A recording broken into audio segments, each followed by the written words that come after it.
kuna kila dalili za mradi huu wa miundombinu ya AFCON 2027 kuwa White Elephant Project, kwa maana kwamba hatutopata faida kamili kama zinavyonadiwa sasa hivi. Lakini pia kwa kutumika kwa uchache wake, underutilization, serikali iwaeleze wananchi mipango yenye maana na tija kuhusu mji huo baada ya kumalizika kwa mashindano ya AFCON 2027, ikizingatiwa kuwa ndani ya Jamhuri ya Muungano wa Tanzania kutakuwa na viwanja vipya vyengine vikubwa, uwanja wa Mkapa, uwanja wa Uhuru na uwanja wa Arusha, vinavyojengwa kwa malengo ya AFCON, ukijumlisha na viwanja vinavyotumika sana kama KMC, Azam Chamazi na Meja General Isamuhyo Stadium, kwa kuvitaja vichache.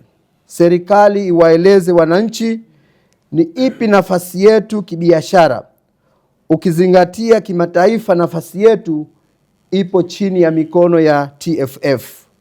Ndugu wanahabari, wakati tukiandaa miundombinu kwa ajili ya mashindano ya AFCON 2027, bado serikali haijui hadi sasa idadi ya mechi na ukubwa wa timu za taifa zitakazochezwa hapa Zanzibar.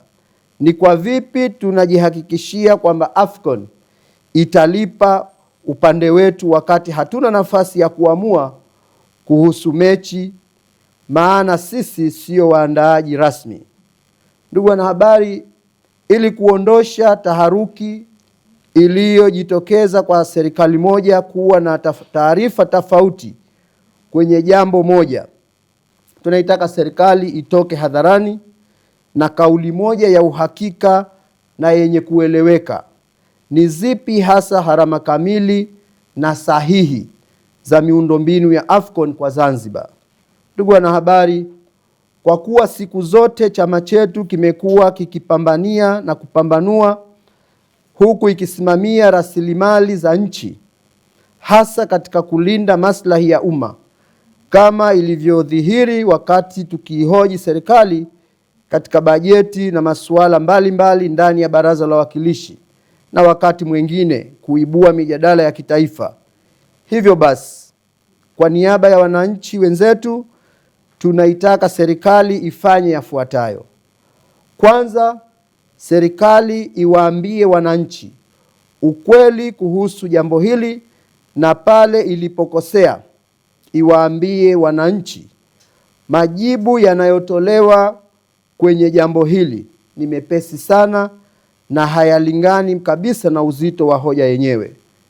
Pili, tunaitaka serikali iwaeleze wananchi jumla ya fedha, ugawaji wa fedha hizo kimiradi na vyanzo na masharti ya fedha hizo, tofauti za nambari Tanzania shilling 1.69 trilioni, 1.069 trilioni na bilioni 300. Kibajeti ni kubwa sana na zinahitaji ufafanuzi wa haraka kutoka kwa serikali, sambamba na bajeti iliyoidhinishwa na Baraza la Wawakilishi mwezi Juni 2026.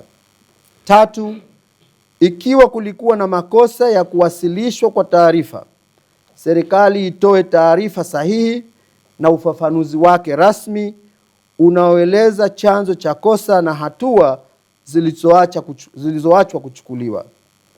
Kwa kuwa Waziri wa Fedha na Mipango ameueleza umma kwamba fedha zilizotarajiwa kutumika kujenga miundombinu hiyo ni fedha za mkopo ambazo bado hazijapatikana, lakini ujenzi unaendelea, serikali iwaeleze wananchi mkopo huo ulitarajiwa kuchukuliwa kutoka wapi, utalipwaje na kwa masharti yapi, na kwa kuwa mkopo huo bado haujapatikana, serikali iwaeleze wananchi fedha za ujenzi wa miundombinu hiyo inayoendelea kujengwa zinatoka wapi na katika fungu lipi.